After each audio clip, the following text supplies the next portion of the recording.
Welcome to another deep dive from Empowering Your Finance on Social Security. Today's topic is a pretty significant recent change in the Social Security overpayment rate. It's returned back down to 50% after a brief and frankly quite startling jump to 100%.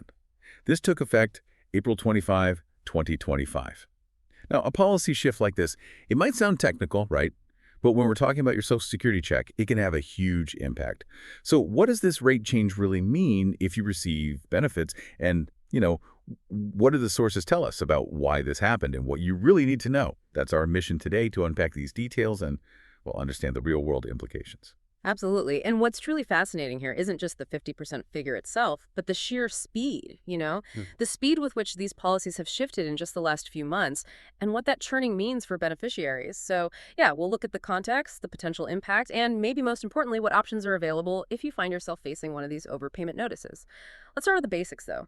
What exactly is an overpayment? Good place to start. Simply put, it's when Social Security sends you more money in your monthly benefit check than you were legally owed. Right. And the sources point out this isn't always because of something the beneficiary did or maybe forgot to report. While, sure, changes in circumstances are a common reason, the sources really highlight that sometimes it's the agency's own systems or processes that are at fault.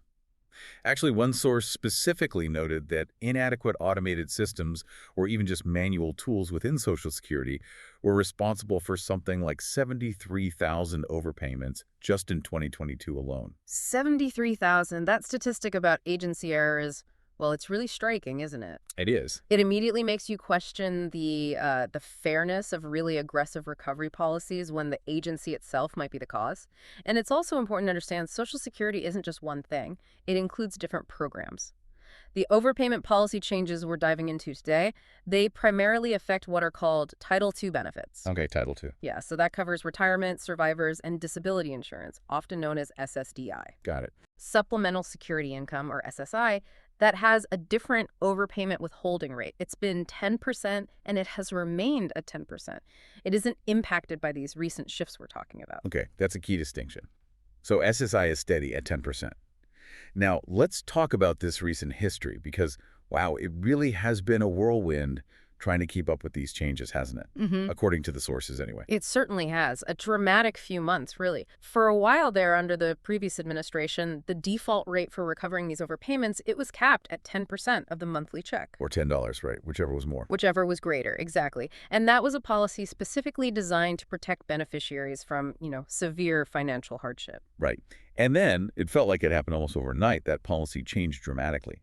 One source notes that effective March 27th, just this year, 2025, the default overpayment withholding rate snapped right back up to 100%. 100%. For any new overpayment notices issued after that date. Yeah, and we saw Acting Commissioner Lee Dudek quoted on this. She explained the change was intended to, quote, properly safeguard taxpayer funds.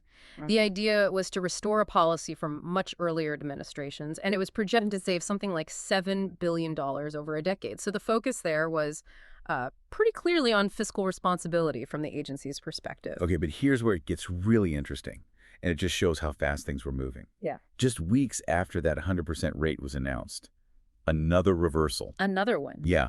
According to an emergency message from the SSA that the sources reference, the default withholding rate for those Title II overpayments was cut back down again, this time to 50%. Yes, and this latest shift took effect very, very recently, April 25th, 2025. And critically, it applies specifically to new overpayment notices sent on or after that date. As one expert quoted in the materials put it, kind of summing up this rapid policy churn. They said, in the last 100 days, we've gone from as low as 10% to 100 and now to 50. Wow. That rapid change really underscores the tension surrounding this whole issue. Absolutely. So, okay, let's nail this down. The bottom line, for anyone receiving retirement, survivors, or disability benefits, Title II, who gets a new overpayment notice dated April 25th or later, the default recovery rate, the amount they'll take back each month, is 50%. Is that right? That's exactly right. So what happens is the agency identifies an overpayment. They send you a notice first asking for the full amount back immediately. Okay. Now, if you don't take any action within 90 days of getting that notice, and taking action means contacting the SSA to ask for a lower rate or appeal the overpayment itself or ask for a waiver. If you don't do any of that within 90 days, then they will automatically start withholding up to 50% of your monthly benefit check, and they'll keep doing that until the overpaid amount is fully recovered. Got it. And just to reiterate, because it's important the sources make it clear, the 10% withholding rate for SSI benefits, that wasn't part of this recent back and forth. It remains unchanged. Correct. Steady at 10% for SSI. So this brings us to a really critical question, doesn't it? This dramatic policy swing landing at 50%. I mean, while 50% is obviously less severe than taking 100%. Right, it's better than nothing.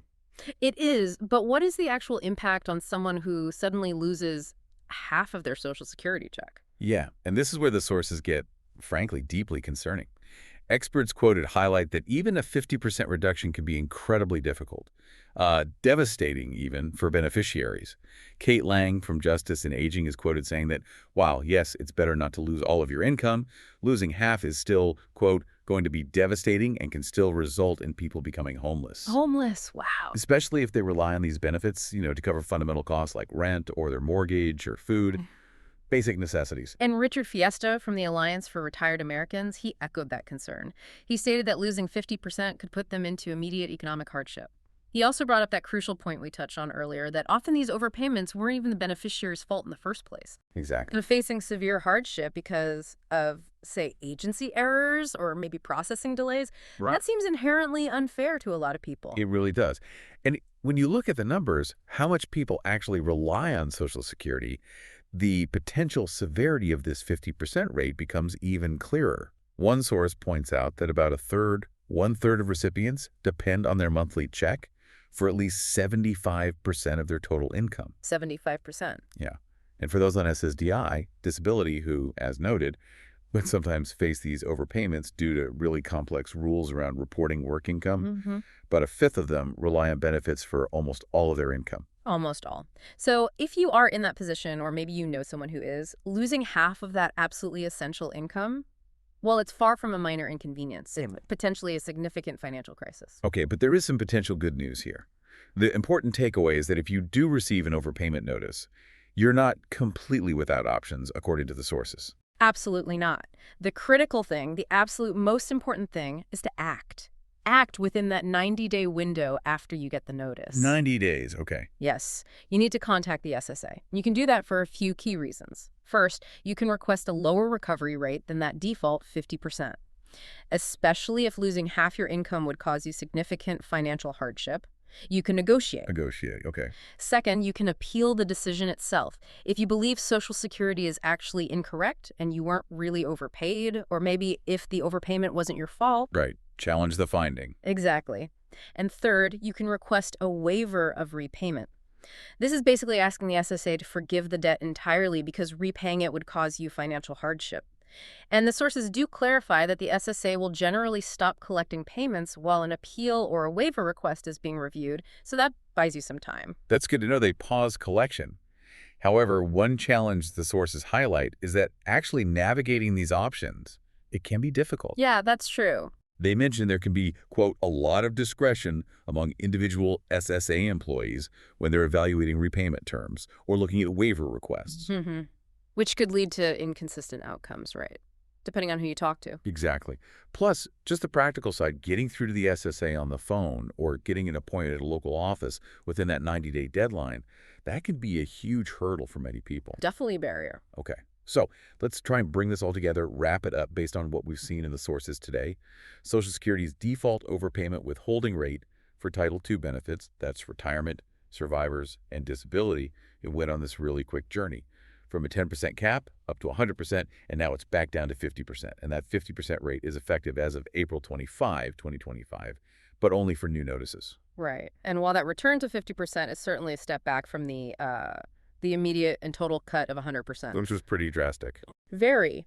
It still represents a major financial challenge for many beneficiaries, especially those who rely so heavily on their checks. And the sources really underscore that agency errors do play a role in creating these overpayments sometimes. And the experts quoted are very clear about the potentially devastating human cost of losing half of one's income. But it's crucial to remember the sources provide a path forward. If you get a notice, you have to act within 90 days. Request a lower rate, appeal the decision, or seek a waiver. Knowing these options exist is absolutely crucial. Definitely.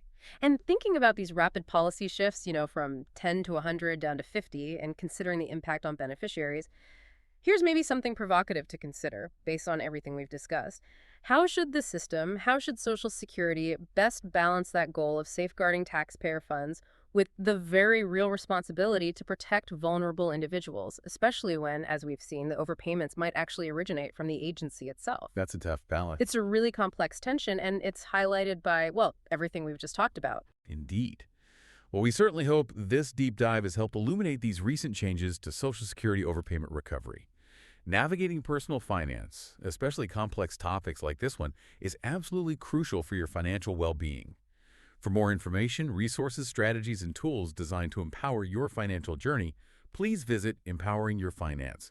You'll find articles, newsletters, and expert tips there to help you stay informed and make confident financial decisions. That's Empowering Your Finance.